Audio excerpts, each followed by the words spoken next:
2025 সালে অনার্স প্রথম বর্ষের তথ্য ও যোগাযোগ প্রযুক্তি নতুন সিলেবাস অনুযায়ী যে পরীক্ষা অনুষ্ঠিত হলো, ধারাবাহিকভাবে এই প্রশ্নের সমাধান দিব আমাদের এই পেজে। আজ থাকছে প্রথম প্রশ্ন, তথ্য ও যোগাযোগ প্রযুক্তির সংজ্ঞা দাও। অর্থনৈতিক ক্ষেত্রে তথ্য যোগাযোগ প্রযুক্তির ইতিবাচক প্রভাব লেখো। তথ্য প্রক্রিয়াকরণ চক্র বলতে কি বোঝায়? চিত্রসহ এর অপরিহার্য ধাপসমূহ উল্লেখ করো। ডেটা ও ইনফরমেশনের মধ্যে পার্থক্য লিখো। চলুন প্রথম প্রশ্ন দিয়ে শুরু করা যাক। 1 নং প্রশ্নের উত্তরে প্রথম যে অংশটা অর্থাৎ ক, সেখানে যে প্রশ্নটা ছিল তথ্য ও যোগাযোগ প্রযুক্তির সংজ্ঞা এবং অর্থনৈতিক ক্ষেত্রে এর ইতিবাচক প্রভাব।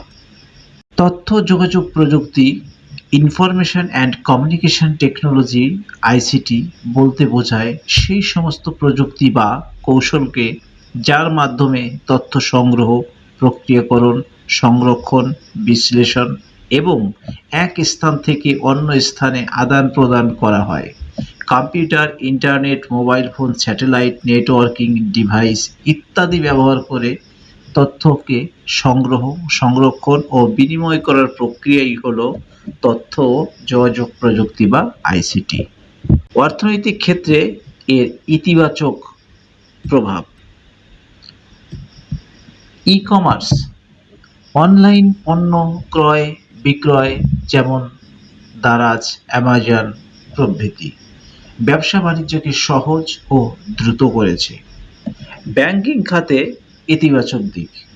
অনলাইন ব্যাংকিং, মোবাইল ব্যাংকিং যেমন বিকাশ, নগদ এর মাধ্যমে টাকা লেনদেন সহজ হয়েছে।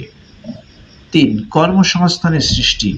ফ্রিল্যান্সিং, আউটসোর্সিং এর মাধ্যমে দেশের তরুণরা বৈদেশিক মুদ্রা অর্জন করছে। উৎপাদনশীলতা বৃদ্ধি। কারখানায় স্বয়ংক্রিয় যন্ত্রপাতি ব্যবহারে উৎপাদন খরচ কমেছে এবং উৎপাদন বেড়েছে। কৃষিক্ষেত্রে কৃষকরা মোবাইলের মাধ্যমে বাজার দর, আবহাওয়া তথ্য জেনে লাভবান হচ্ছে। 6. সময় ও খরচ সাশ্রয়। ব্যবসায়িক যোগাযোগ দ্রুত ও কম খরচ করা যাচ্ছে। মূলত উপরোক্ত যে বিষয়গুলো, এটি হচ্ছে এর ইতিবাচক প্রভাব। এবার 1 নং প্রশ্নের উত্তরের খ অংশ।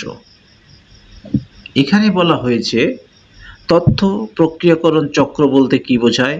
চিত্রসহ এর অপরিহার্য ধাপসমূহ উল্লেখ করো।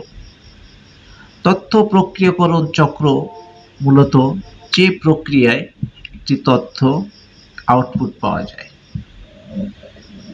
তথ্য প্রক্রিয়াকরণ চক্র হচ্ছে কাঁচা উপাত্ত বা ডেটাকে অর্থবহ তথ্যে বা ইনফরমেশন রূপান্তরের জন্য যে ধারাবাহিক ধাপগুলো অনুসরণ করা হয় তাকে তথ্য প্রক্রিয়াকরণ চক্র বলে। অর্থাৎ একটা কাঁচা তথ্য বা উপাত্ত যে প্রক্রিয়ায় ব্যবহার উপযোগী বা উপস্থাপন করার যোগ্য করে তোলা হয়, সেই প্রক্রিয়া বা কৌশলই হলো তথ্য প্রক্রিয়াকরণ চক্র। এর ধাপসমূহ হচ্ছে ইনপুট, প্রসেসিং, আউটপুট, স্টোরেজ। অর্থাৎ ইনপুটটা হচ্ছে কি, কম্পিউটারে যেভাবে তথ্য আপলোড করা হয় বা তথ্য প্রবেশ করানো হয়। 2 নাম্বার হচ্ছে প্রক্রিয়াকরণ বা প্রসেসিং।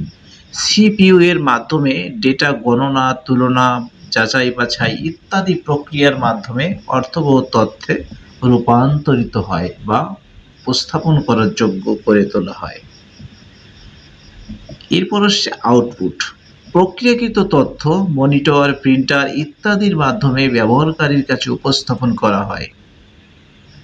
তারপর আসছে সংরক্ষণ বা স্টোরেজ। পরবর্তীতে ব্যবহারের জন্য তথ্যকে হার্ড ডিস্ক, পেন ড্রাইভ বা ক্লাউডে সংরক্ষণ করা হয়। মূলত এই 4টি ধাপ হলো তথ্যের অপরিহার্য ধাপ বা চক্র। ইনপুট, প্রক্রিয়াকরণ, আউটপুট এবং স্টোরেজ। ১ নং প্রশ্নের উত্তরের শেষ অংশ অর্থাৎ গ।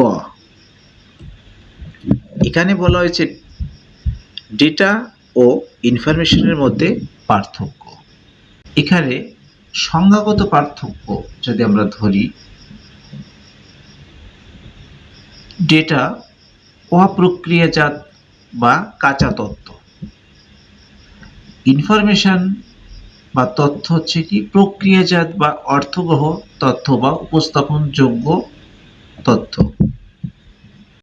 অর্থগত পার্থক্যের দিক থেকে বলা যায় নিজে থেকে কোনো অর্থ বহন করে না, অপরদিকে ইনফরমেশন নির্দিষ্ট অর্থ বহন করে। ব্যবহারযোগ্যতা, ডেটা সরাসরি সিদ্ধান্ত নিতে ব্যবহার করা যায় না, পক্ষান্তরে ইনফরমেশন সিদ্ধান্ত গ্রহণে সরাসরি ব্যবহার করা যায়। রূপগত পার্থক্য, ডেটা সংখ্যা, অক্ষর, চিহ্নের সমষ্টি, ইনফরমেশন সুসংগঠিত ও বিশ্লেষিত রূপ। উদাহরণ, ডেটা যেমন 85, 90, 75 ইত্যাদি। ইনফরমেশন, একজন শিক্ষার্থী গড়ে 83 নম্বর পেয়েছে। নির্ভরতার দিক থেকে, ডেটা ইনফরমেশনের উৎস, ইনফরমেশন ডেটার উপর নির্ভরশীল। ডেটা এবং ইনফরমেশনের ভিতরে কিছু পার্থক্য থাকলেও একে অপরের পরিপূরক, তাই আমাদের দুটো বিষয় জানাটা খুবই গুরুত্বপূর্ণ। এই ছিল অনার্স প্রথম বর্ষের তথ্য যোগাযোগ প্রযুক্তি প্রশ্নের প্রথম প্রশ্নের অর্থাৎ ১ নং প্রশ্নের সমাধান। ধারাবাহিকভাবে আমরা সব প্রশ্নের উত্তর তুলে ধরব। এতক্ষণ সঙ্গে থাকার জন্য ধন্যবাদ।